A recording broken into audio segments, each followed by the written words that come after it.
And members, for new members making the maiden speech, you know the rules. No interruption. Even if there's something you don't like, you just listen until a member finishes what they're saying. Yes, Gikari, what is it? Thank you, Honorable Speaker. I beg to indulge you on a statement that I was supposed to deliver as you are directed on Tuesday. We'll come to statements later. Oh, sorry. Yes, sorry, Honorable Speaker. we'll come to statements later. Let me start with the youngest of them all, Boyd Were.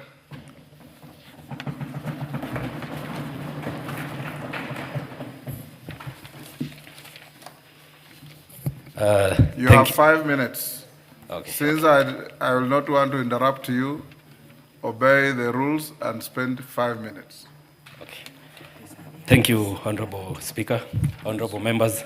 Let me state that I'm deeply honored and privileged to be part of this great house. Today, I rise not with the pride of victory, but with the solemn weight of destiny. I stand before you as the youngest member of parliament, a son of Kasipul, whose journey has been shaped by pain, promise, and profound responsibility. My election is not just a triumph of youth. It is a testament of the resilience of our people, the power of democracy, and the belief that leadership belongs to those who willing to serve with integrity and courage. Honorable Speaker, this victory carries both joy and unbearable sorrow. I stand here with 2 fresh graves behind me. My father, who paid the ultimate price for public service, and Baba, His Excellency Raila Odinga, whose guidance I longed for as I began this journey. Today, I walk forward holding only their memories. May the soil rest lightly upon them, and may their spirits go before me with the fierce grace of ancestors who never bowed to fear. To the Almighty God, I offer my deepest gratitude. His hand has carried me through mourning, through battle, through a campaign that tested every fiber of my being. May my service reflect His wisdom, humility, and justice. Honorable Speaker, I am nothing without those who stood with me. To our party leader, Honorable Dr. Oburu Oginga, your steady hand anchored me when the ground beneath my feet felt uncertain. To the loyal friends of Ogai Mamilambo, led by our ODM chair, Her Excellency Gladys Wanga, you believed in a young, grieving orphan when many had written me off. You wrapped me in courage, loyalty, and a shield of protection when grief and duty collided. I will forever be indebted. I extend heartfelt appreciation to the broad-based fraternity, our members of parliament, MCAs, for standing firmly with me and with the people of Kasipul. To the many leaders, friends, and pillars of strength whose names cannot all be mentioned today, please know that I am profoundly indebted. To my family, thank you for your love, sacrifice, and strength. Honorable Speaker, I rise on the shoulders of generations before me, but I also rise carrying the fire of a new generation that refuses to be silent. Gen Z is rising, grateful for the government's commitment to growing our GDP and strengthening our economy, yet yearning for something deeper. A Kenya where national progress is measured not only in numbers, but in human dignity. We dream of a country where every young person can access decent work, earn a fair income, and support their family with pride. We seek accountability, transparency, and zero tolerance to corruption. A Kenya where public institutions are trusted, where integrity is non-negotiable, and where justice is not a privilege but a right.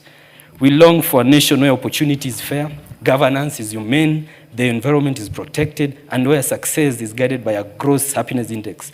A society where citizens are not only economically active, but emotionally safe, socially supported, and able to breathe freely in their own country. This is the Kenya Gen Z believes in. This is the Kenya we are ready to build. Honorable Speaker, my father was not simply taken by fate. He was killed. And as a son, I stand here with a heart that still seeks answers. Honorable Speaker, when my father was taken from us, the wound cut deep. But that was not the first grave I learned to stand beside. I lost my mother, the late Immaculate Adhiambo Amoth, long time before I became the man I am today. I grew up knowing the weight of absence, the ache of needing a parent who is no longer there to guide you, to pray for you, to dream for you. And yet, Honorable Speaker, here I stand, the orphan they thought will break, the boy they expected to fade quietly into grief, but I rise today, carrying their names on my shoulders and their strength in my bones. To my late mother, your son did it. Even when they killed our father, your son still stood. Your son still fought. Your son kept going. I hope today, wherever you rest, you feel proud of the man I'm becoming and the service I'm stepping into. I long for truth, for closure, and for justice. Not the justice of retaliation, but the justice that restores dignity, honors life, and heals broken communities. I seek no revenge. Revenge cannot raise the dead, cannot comfort a grieving family, and cannot build a nation. Instead, I seek healing, reconciliation, and an end to the cycles of violence that have stolen too many fathers, mothers, and children from this country. Today, I honor not only my father, but all those who lost their lives in the violence witnessed during their campaigns. Their memories must strengthen our resolve to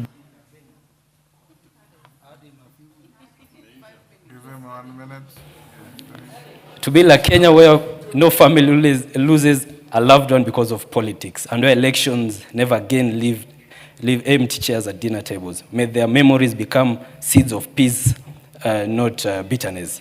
The levels of violence we witnessed, where even an honorable member of parliament like Honorable Peter Kaluma was attacked on voting day, clearly shows that we must act and act urgently. I thank him for standing with me throughout the campaigns and for standing firmly for democracy during its most trying hour. I invite Kenyans, the government, faith leaders, civil society, and our international partners to work with me on this journey of healing. Let us build a country where political competition never again demands human blood, where democracy is defended by ideas, not intimidation, and where every family, regardless of tribe or party, can live without fear. To the people of Kasipul, I am fully aware of the immense responsibility you have placed upon my shoulders. I promise to be the voice of the widowed mother, the struggling youth, the farmer tending hope in hard soil, and the child yearning for opportunity. I recognize the work before us. I know the urgency of electricity, clean water, modern road networks, and sustained development. These are not ambitions, they are necessities, the foundation upon which dignity and progress stand. Together, we shall walk a transformative journey, one that will redefine Kasipul. A journey where our constituency will no longer be associated with violence, but celebrated as a hub of development, a center of peaceful coexistence, and a thriving economy driven by unity and purpose. Mr. Honorable Speaker, this is not just my assignment, it's a covenant with my people, with my generation, and with the ancestors who walked before us. God bless Kasipul, God bless Kenya. I thank you, Honorable Speaker. Thank you. Njeru Leo Wamuthende. Thank you, Honorable Speaker. I stand here humbled, deeply honored to have been elected as a Member of Parliament for Mbeere North. It was not easy, and I thank God for the opportunity to serve the people of Mbeere North. He stood with me and actually defended my win and therefore the will of the people of Mbeere North. I thank my family, starting with my wife, who stood with me and by my side throughout the campaigns. She stood before women and told them they can have me, and I'm so happy that I came back to her in one piece and unscathed. I thank the President of the Republic of Kenya for his exemplary leadership, and that inspires people like me to get out of our comfort zones to join him in leadership. I thank the Deputy President who came and brought fire to Mbeere North, and by the time he was done, Bwekse was actually a greeting in Mbeere North, and it still is today. I thank Cecily Mbarire, Her Excellency, the Governor of Embu County, who worked with me throughout the journey and even led the opposition to call me a medicine she's carrying around in Mbeere. And I accepted to be that medicine, but not and for the problems of Mbeere North. I want to, who was a member in this house, who you know served well with distinction. He actually made it very easy for me to sail through because of the good things he had done for Mbeere people and the way he performed in this parliament. To the people of Mbeere North, I thank you. I'm deeply honored. And I say, I made pledges, I made promises. I will stay focused in leading you to achieving the goals we set together. One being the bursaries, which are as we agreed, will be equitably distributed. The free day secondary school, fighting for our roads, as I did this morning when I visited the Director General for Kera. And legislation, as you can see, I'm here today, ready to serve you and oversight even the national government CDF. I will be a good steward and ensure that every shilling is spent well to your benefit. I want to appreciate the people of Mbeere North again for sustaining a good campaign period, despite provocation by opponents who came and left a trail of insults and injuries. But I say we stood firm, and I stand here today as a testament of a peaceful people who are ready to be served and who are ready to stay within government. To my colleagues in this honorable house, I promise to work with you. I promise to be a good member, to contribute to debates. And as we break, I want to wish you all good holidays with your families, even as we take a rest and come back ready to serve our people. Honorable Speaker, I want to say that my campaigns were not easy. In fact, if you noticed, a man who served in your seat was filmed while almost decapitating a young man. I want to say, in as much as we have opposition and we differ, I want to say it's good to apply restraint, especially for members of this house.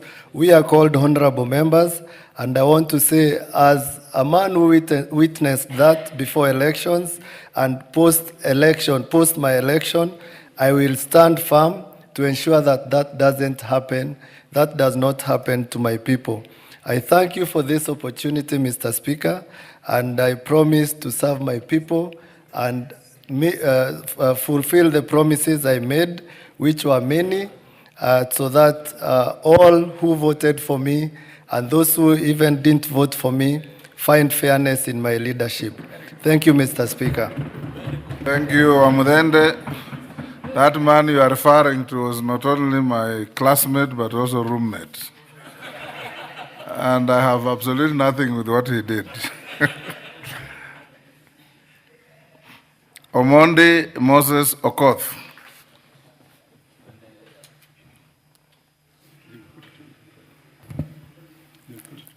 Thank you, Honorable Speaker.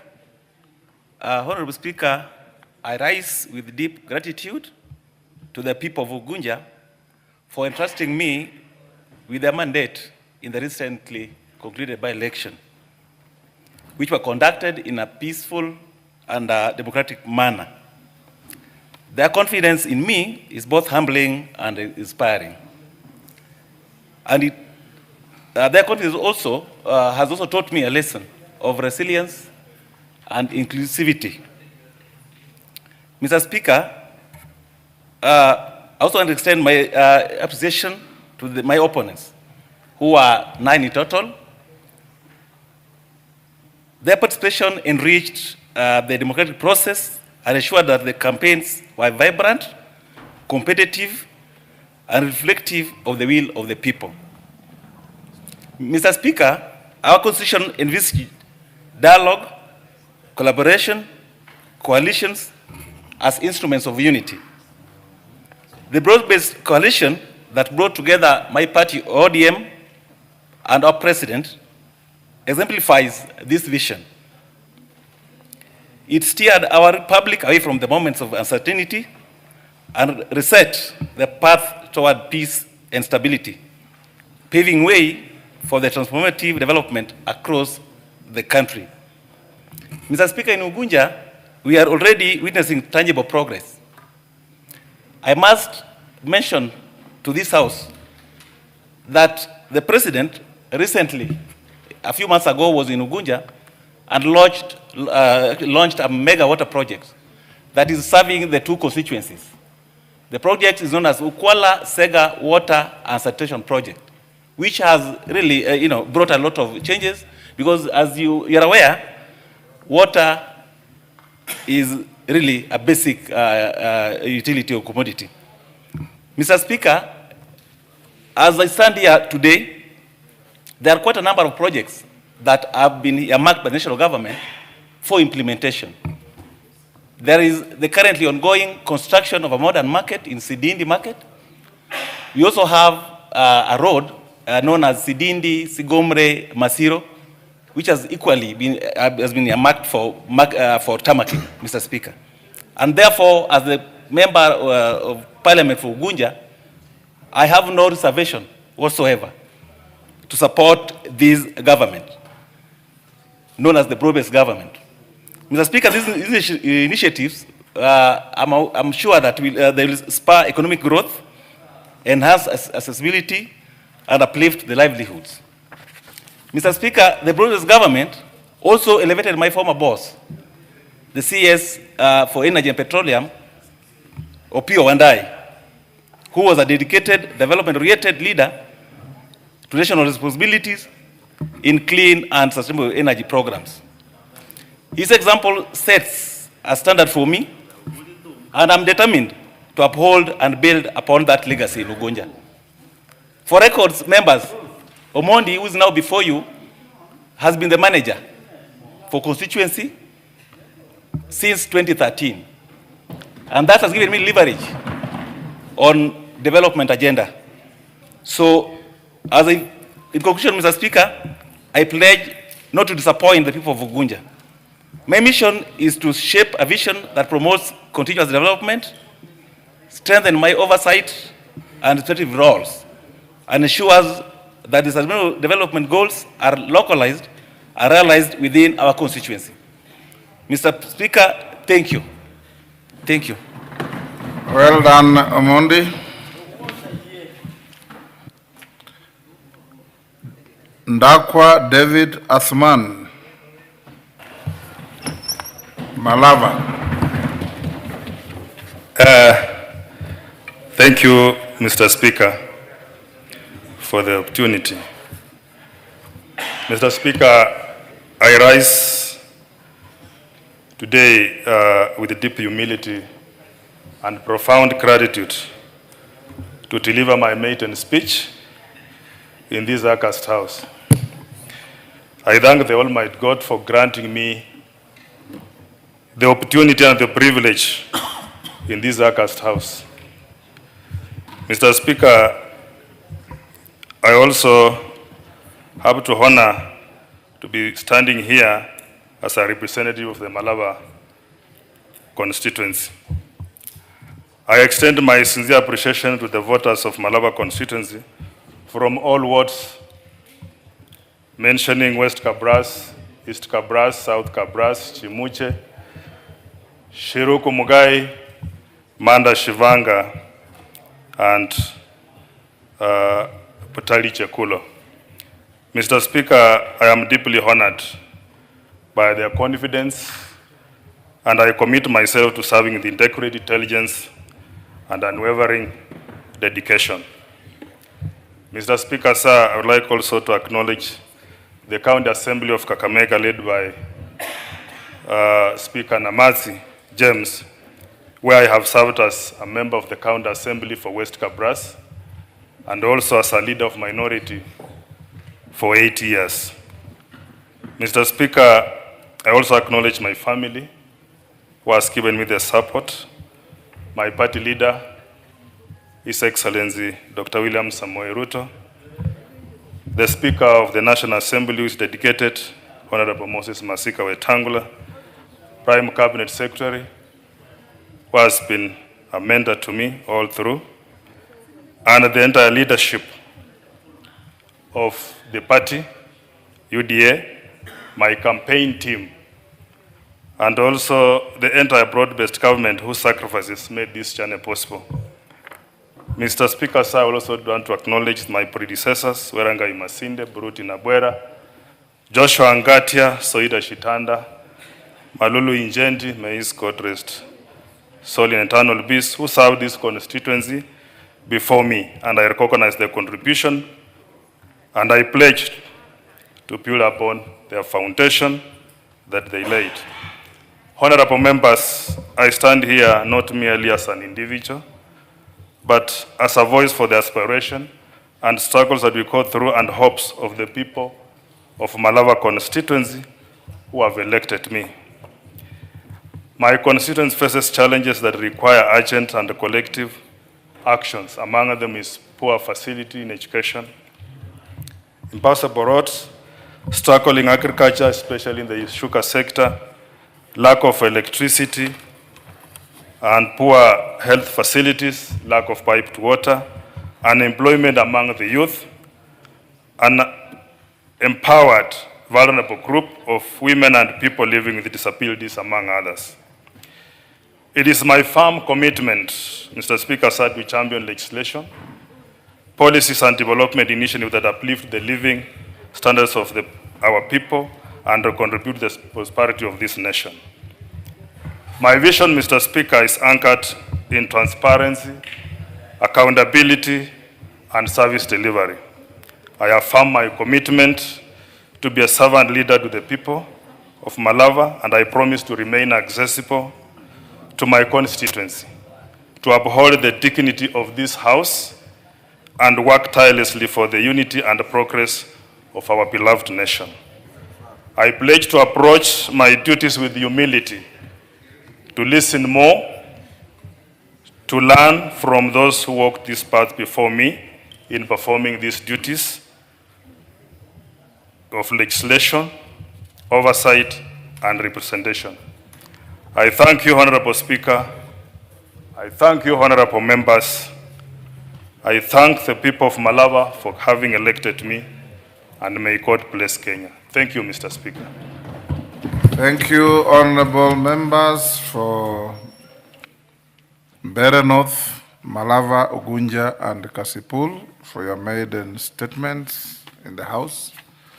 Next, when we resume, you'll now be at liberty to participate in any and every debate in the House, subject to your relevance.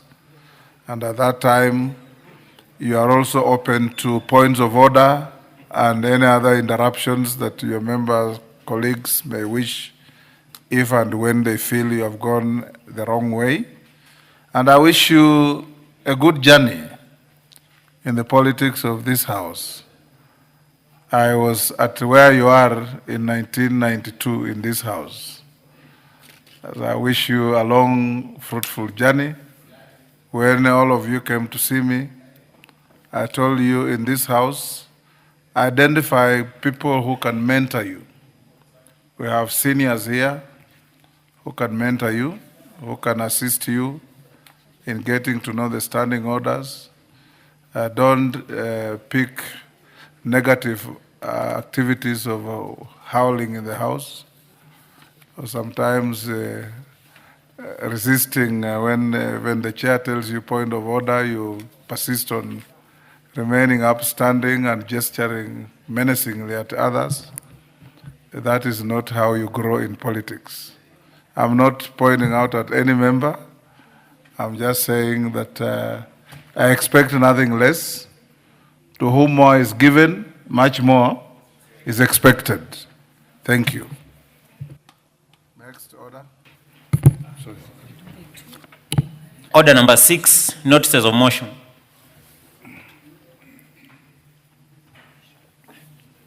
Gishimu, you can come now.